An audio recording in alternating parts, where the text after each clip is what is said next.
Hello everyone, आप सभी का हमारे यूट्यूब चैनल जेके कॉमर्स क्लासेस में स्वागत है। आज हम आपके साथ लॉजिकल रीजनिंग के 4 दिसंबर 2019 में जो क्वेश्चन यूजीसी नेट के पेपर में पूछे गए थे उसको डिस्कस करेंगे।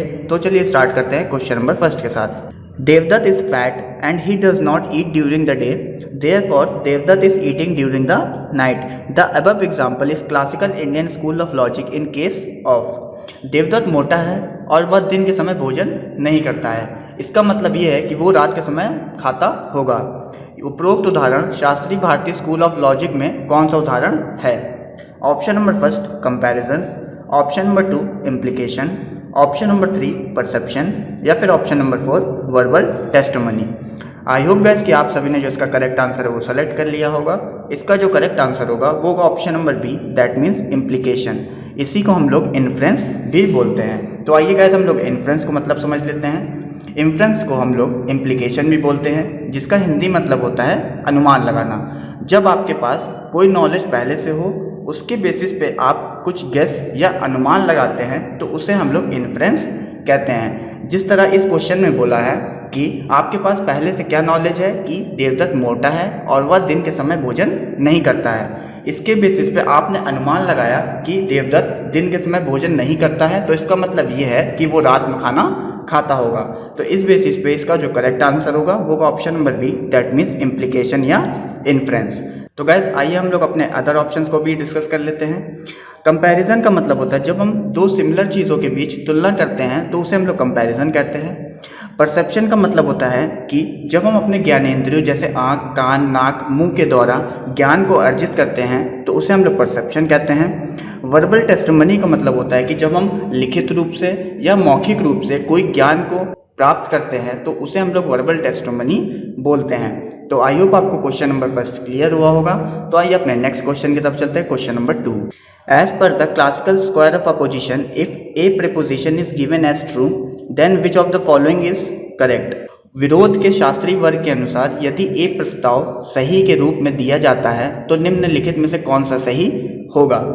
तो गैस यहाँ पे आपको 4 ऑप्शंस दिए गए हुए हैं, आपको अपना करेक्ट ऑप्शन सेलेक्ट करना है। आई होप गैस कि आप सभी ने जो इसका करेक्ट आंसर है वो सेलेक्ट कर लिया होगा। इसका जो करेक्ट आंसर होगा वो option number A, that means E preposition हमारी गलत होगी, आई प्रीपोजिशन हमारी सही होगी और ओ प्रीपोजिशन हमारी गलत होगी। तो आइए हम लोग इसको डिस्कस कर लेते हैं और स्क्वायर ऑफ अपोजिशन का कुछ रूल्स होते हैं उसको भी डिस्कस कर लेते हैं। सबसे पहले हम लोग स्क्वायर ऑफ अपोजिशन के कुछ रूल्स होते हैं उसको डिस्कस करेंगे। सबसे पहला रूल हम लोग डिस्कस करेंगे कॉन्ट्राडिक्टरी का। कॉन्ट्राडिक्टरी का रूल होता है अगर पहला स्टेटमेंट हमारा सही है तो दूसरा स्टेटमेंट हमारा गलत होगा, और अगर पहला स्टेटमेंट हमारा गलत होगा तो दूसरा स्टेटमेंट हमारा सही होगा। That means both can not be true और false at the same time. दोनों स्टेटमेंट एक साथ सही और गलत नहीं हो सकते हैं। दूसरा हम लोग कॉन्ट्ररी का रूल पढ़ेंगे, जिसका मतलब होता है कि इट ऑलवेज बिटवीन यूनिवर्सल। जो हमारा कॉन्ट्ररी का रिलेशनशिप होता है वो हमेशा यूनिवर्सल होता है। जिसका रूल होता है both statement can not be true at the same time but both can be false. कोई दो स्टेटमेंट एक साथ सही तो नहीं हो सकते हैं बट एक साथ गलत हो सकते हैं। अब तीसरा हम लोग सब कॉन्ट्ररी का रूल पढ़ेंगे। जो सब कॉन्ट्ररी का रिलेशनशिप होता है वो हमेशा पर्टिकुलर्स के बीच होता है, और इसका जो रूल होता है वो होता है both statement can not be false at the same time but both can be true. सब कॉन्ट्ररी स्टेटमेंट के अंदर कोई दो स्टेटमेंट एक साथ गलत तो नहीं हो सकते हैं बट एक साथ सही हो सकते हैं। एक होता है हमारा सब अल्टर्न। सब अल्टर्न का जो रिलेशन होता है वो यूनिवर्सल और पर्टिकुलर्स के बीच होता है, जिसका रूल होता है कि if universal is true particular will be true definitely. अगर कोई हमारा यूनिवर्सल सही है तो हमारा जो पर्टिकुलर होगा वो सही ही होगा, और अगर यूनिवर्सल हमारा गलत है तो पर्टिकुलर हमारा डाउटफुल होगा। इसका मतलब ये है कि वो सही भी हो सकता है और गलत भी हो सकता है। चौथा रूल इसमें बोलता है particular is false universal will be false definitely. अगर कोई पर्टिकुलर हमारा फॉल्स होगा तो यूनिवर्सल भी हमारा फॉल्स होगा। पांचवा पॉइंट हमारा बोलता है कि अगर पर्टिकुलर सही है तो यूनिवर्सल हमारा डाउटफुल होगा, जिसका मतलब ये है कि अगर पर्टिकुलर ट्रू है तो यूनिवर्सल हमारा सही भी हो सकता है और गलत भी हो सकता है। तो आइए इस क्वेश्चन को हम लोग सॉल्व करते हैं। क्वेश्चन में हमारा बोला था कि अगर ए प्रीपोजिशन हमारी सही है तो कौन कौन सी स्टेटमेंट हमारी सही होगी। दैट मीन्स ये वाली स्टेटमेंट हमारी सही है तो कौन कौन सी स्टेटमेंट हमारी सही होगी। तो अगर ए हमारा सही है तो ओ हमारा सही नहीं हो सकता, क्योंकि कॉन्ट्राडिक्टरी का रूल होता है कि दोनों स्टेटमेंट एक साथ सही नहीं हो सकती, तो ये हमारी फॉल्स हो जाएगी, ओ हमारा फॉल्स हो जाएगा।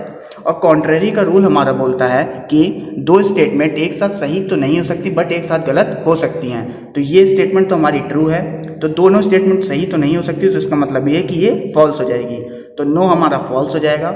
और हमारा सब कॉन्ट्रेरी स्टेटमेंट ये बोलता है कि अगर हमारा यूनिवर्सल अगर ट्रू है तो हमारा जो पर्टिकुलर होगा वो भी हमारा ट्रू होगा, तो इस बेसिस पे हमारा सम जो होगा वो भी हमारा ट्रू होगा।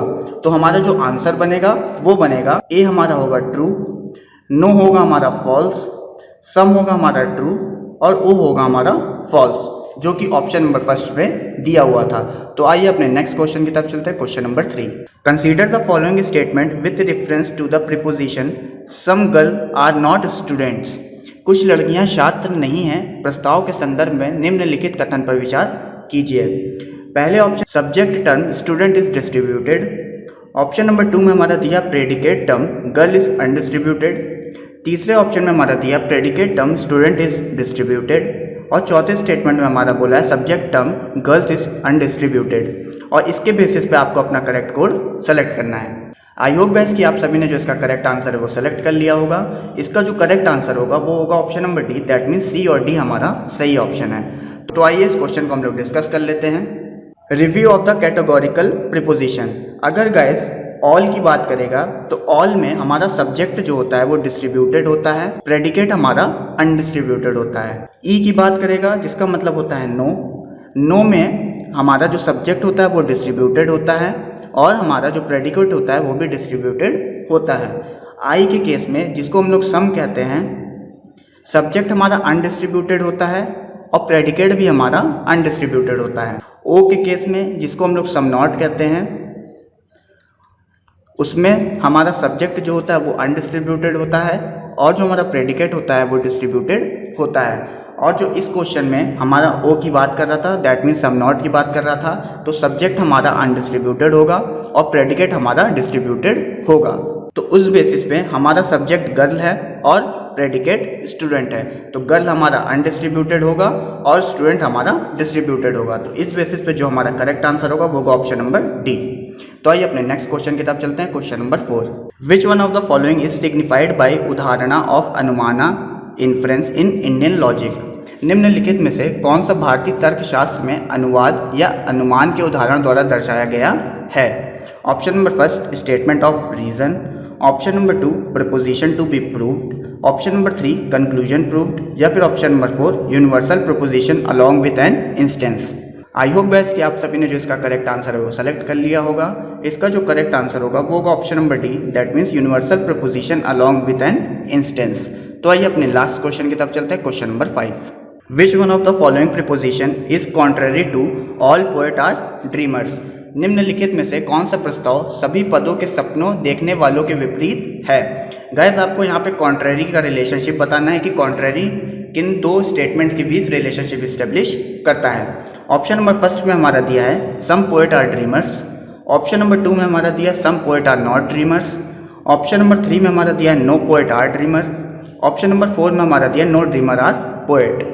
आई होप गाइस कि आप सभी ने जो इसका करेक्ट आंसर है वो सेलेक्ट कर लिया होगा। इसका जो करेक्ट आंसर होगा वो होगा option number C, that means no poet are dreamer. तो गाइस आइए इसको हम लोग डिस्कस कर लेते हैं। जो हमारा कॉन्ट्ररी स्टेटमेंट होता है वो ए और ई के बीच रिलेशनशिप इस्टेब्लिश करता है, दैट मीन्स ऑल और नो के बीच। कॉन्ट्राडिक्टरी स्टेटमेंट हमारा ए और ओ के बीच और ई और आई के बीच रिलेशनशिप इस्टेब्लिश करता है। सब कॉन्ट्ररी स्टेटमेंट हमारा आई और ओ के बीच रिलेशनशिप इस्टेब्लिश करता है और सब अल्टर्न स्टेटमेंट हमारा ए और आई और ई और ओ के बीच रिलेशनशिप इस्टेब्लिश करता है। तो इस बेसिस पे जो हमारा करेक्ट आंसर होगा वो होगा option number C, no poet are dreamer. Guys यहाँ पे ऑप्शन नंबर 4 इसलिए नहीं होगा क्योंकि स्क्वायर ऑफ अ पोजीशन जब हम लोग पढ़ते हैं तो उसका जो आंसर होता है उसमें जो हमारा सब्जेक्ट और प्रेडिकेट होता है दोनों सेम होना ज़रूरी है, जो कि ऑप्शन नंबर सी में है। ऑप्शन नंबर सी में हमारा पोएट सब्जेक्ट है और प्रेडिकेट हमारा ड्रीमर है, और क्वेश्चन में भी हमारा पोएट हमारा सब्जेक्ट है, ड्रीमर हमारा प्रेडिकेट है। आई होप गाइस कि आप सभी को हमारी वीडियो अच्छी लगी होगी। अगर आपको हमारी वीडियो में किसी तरह की कोई कमी लगी हो तो आप कमेंट बॉक्स में अपना सजेशन दे सकते हैं, हम आपके सजेशन का वेट करेंगे। और गाइस अगर आपको हमारी वीडियो इन्फॉर्मेटिव लगी हो तो हमारी वीडियो को लाइक करिए, शेयर करिए, कमेंट करिए और साथ ही साथ हमारे चैनल जेके कॉमर्स क्लासेस को सब्सक्राइब करिए और उसके बगल में जो बेल आइकन दिया हुआ है उसको भी प्रेस करिए ताकि हमारे द्वारा बनाई गई वीडियो के नोटिफिकेशन आपके पास सबसे पहले पहुँचे। तो thank you so much guys.